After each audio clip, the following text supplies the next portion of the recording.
فطرت کے اندر پاکیزگی سے محبت شامل ہے، ماں باپ کی محبت، اولاد کی محبت، بیوی کی محبت، دولت کی محبت، گھر بار کی محبت، وطن کی محبت، کاروبار جائیداد کی محبت، یہ سارے دائرے انسانی فطرت کے اندر اللہ تعالیٰ نے رکھے ہیں۔ اسی طرح نفرتوں کا بھی ایک سلسلہ ہے، گندگی سے نفرت، جھوٹ سے نفرت، ظلم سے نفرت، زیادتی سے نفرت، بدکاری سے نفرت، شراب سے نفرت، یہ گندی چیزوں سے نفرت، یہ بھی انسان کی فطرت کے اندر موجود ہے۔ اسلام دین فطرت ہونے کی حیثیت سے فطرت کے اندر موجود کسی بھی جذبے کو کلی طور پر ختم کرنے کا حکم نہیں دیتا، اتنا ضرور ہے کہ وہ اسے اپنی ہدایات کے مطابق اس کی ڈیزائن کرتا ہے، اس کی نئی ترتیب پر آتا ہے۔ جہاں پر کوئی محبت کا جذبہ یا نفرت کا جذبہ وہ مبالغے کا، غلوب کا، انتہا پسندی کا شکار ہو،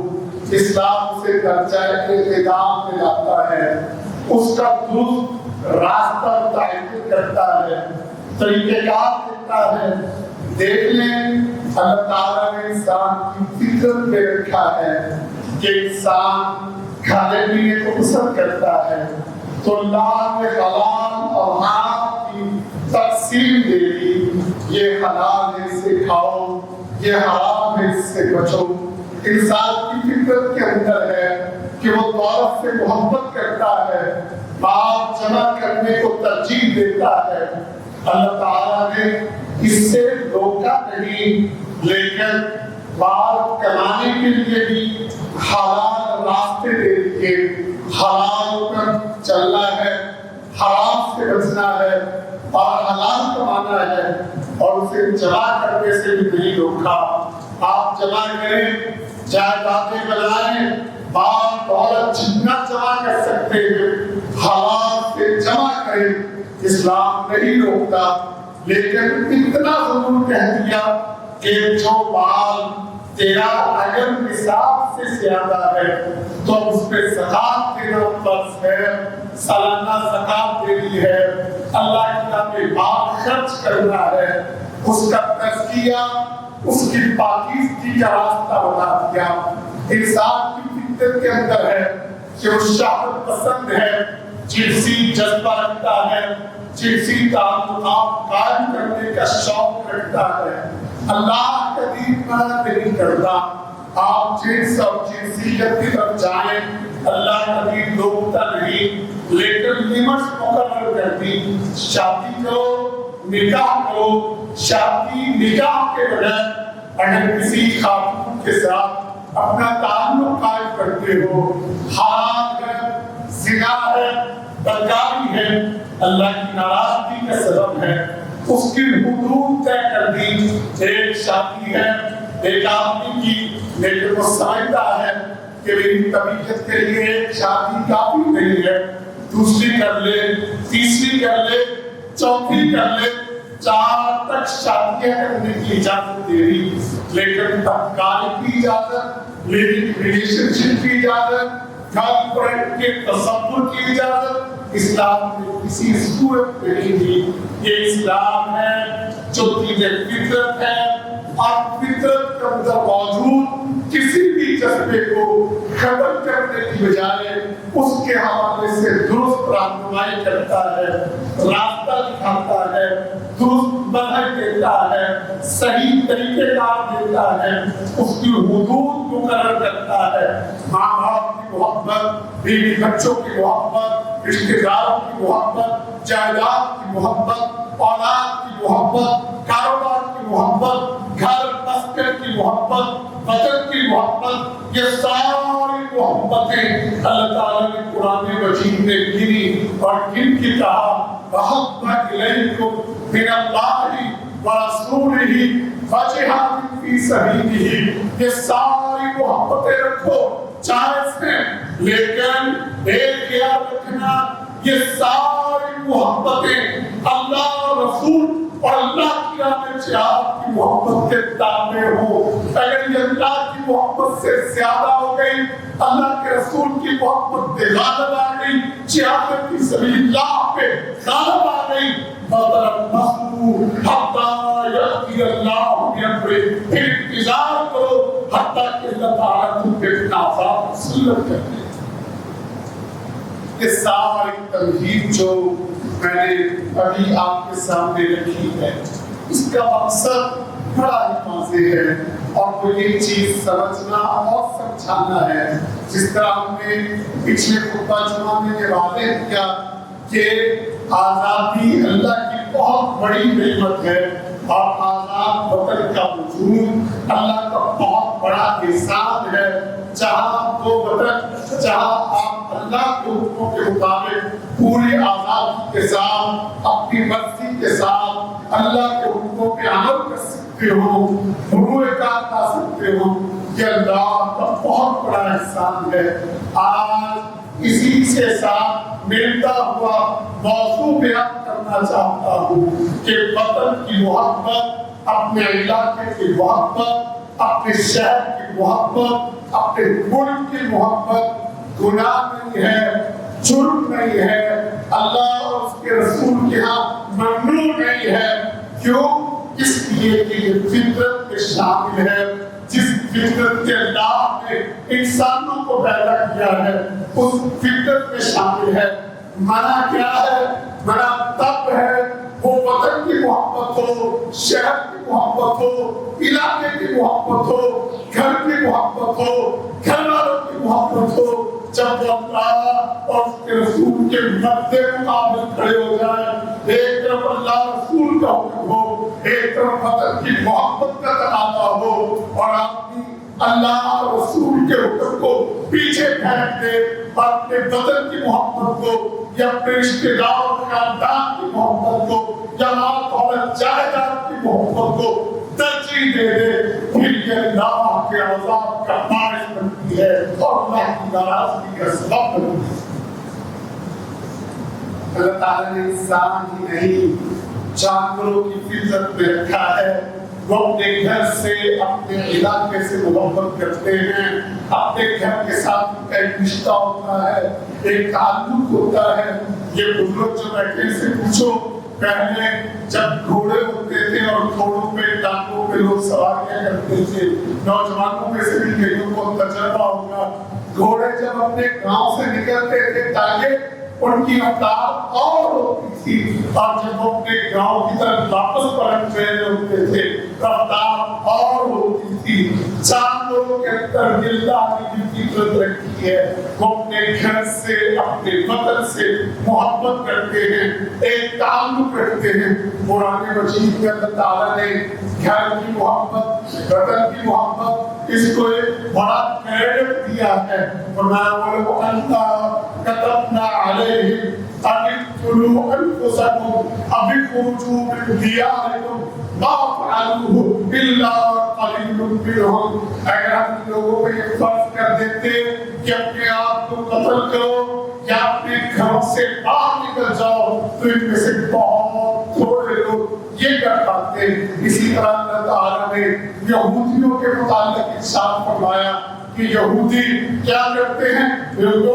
فَلْيُخْرِجُونَ طَرِيقًا مِّنْهُمْ، میں وہ اپنے میں سے ایک گروہ کو اپنے گھروں سے خارج کرتے ہیں، نکالتے ہیں، جلاوطن کرتے ہیں، جبکہ اللہ تعالیٰ نے یہ حرام کیا ہے۔ ہجرت کا تصور 100% اللہ کی محبت بمقابلہ وطن کی محبت کے قائم ہے کہ اللہ کی محبت کے مقابلے میں وطن کی محبت کو ترجیح نہیں دی جائے گی، لیکن جہاں وطن کی محبت اللہ کی محبت کے مد مقابل نہیں آتی، وہاں ہر کوئی شخص اپنے علاقے سے، اپنے ملک سے، اپنی ریاست سے، اپنے شہر سے، اپنے قدر سے محبت کرتا ہے، تو شرعی طور پر اس میں کوئی حرج نہیں ہے، کوئی گواہ نہیں ہے۔ بلکہ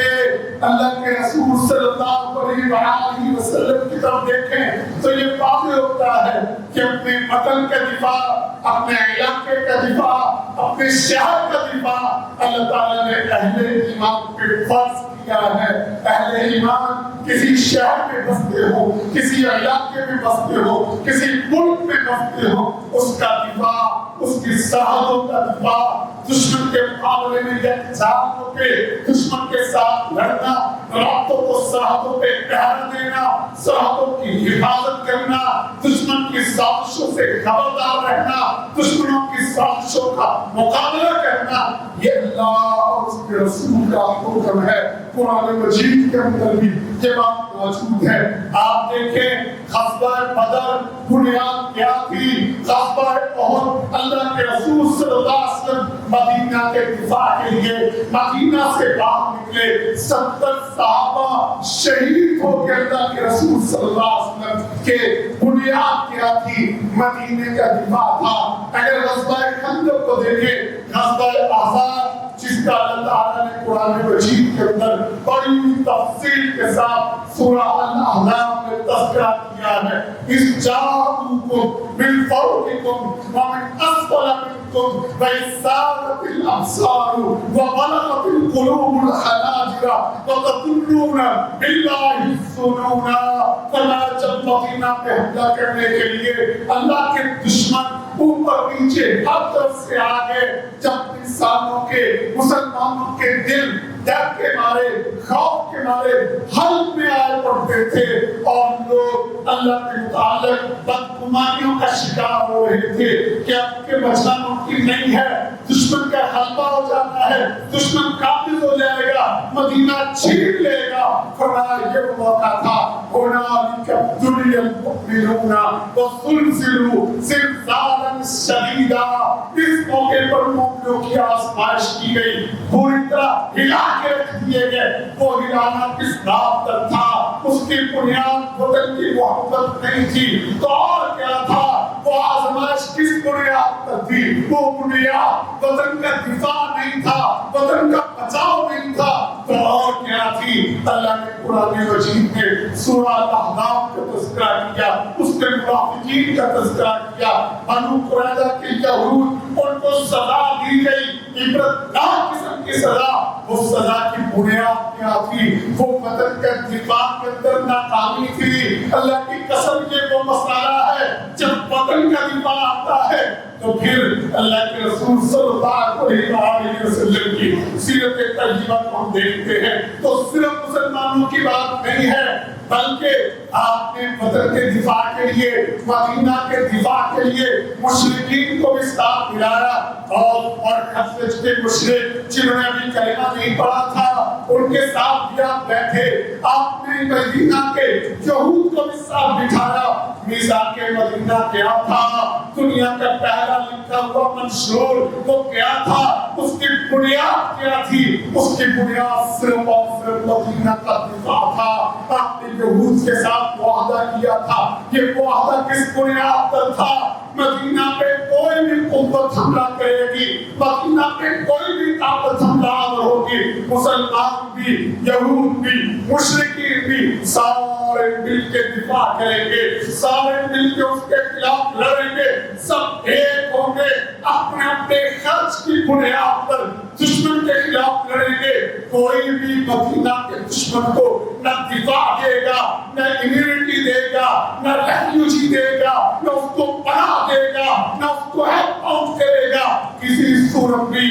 کوئی شخص جو مدینہ میں رہنے والا ہے، کسی بھی مدینہ کی ریاست کے دشمن کو اگر پناہ دیتا ہے، اگر اسے معلومات دیتا ہے، اگر اسے سہولت کاری دیتا ہے، اگر اسے نصیحت کرتا ہے تو اللہ کے رسول صلی اللہ علیہ وسلم کا یہ معاہدہ اس کے خلاف تھا۔ اپنے مدینہ کے دفاع کے لیے، اپنی ریاست کے دفاع کے لیے، اپنے وطن کے دفاع کے لیے یہود کو بھی ساتھ ملایا، مشرکین کو بھی ساتھ ملایا، مسلمانوں کو بھی ساتھ ملایا اور یہ بنیاد رکھی کہ مدینہ پہ حملہ آور کوئی بھی ہو سب مل کر اس کا دفاع کریں گے، سب مل کر اس کو جواب دیں گے۔ یہ بنیاد تھی چارٹر آف مدینہ کی،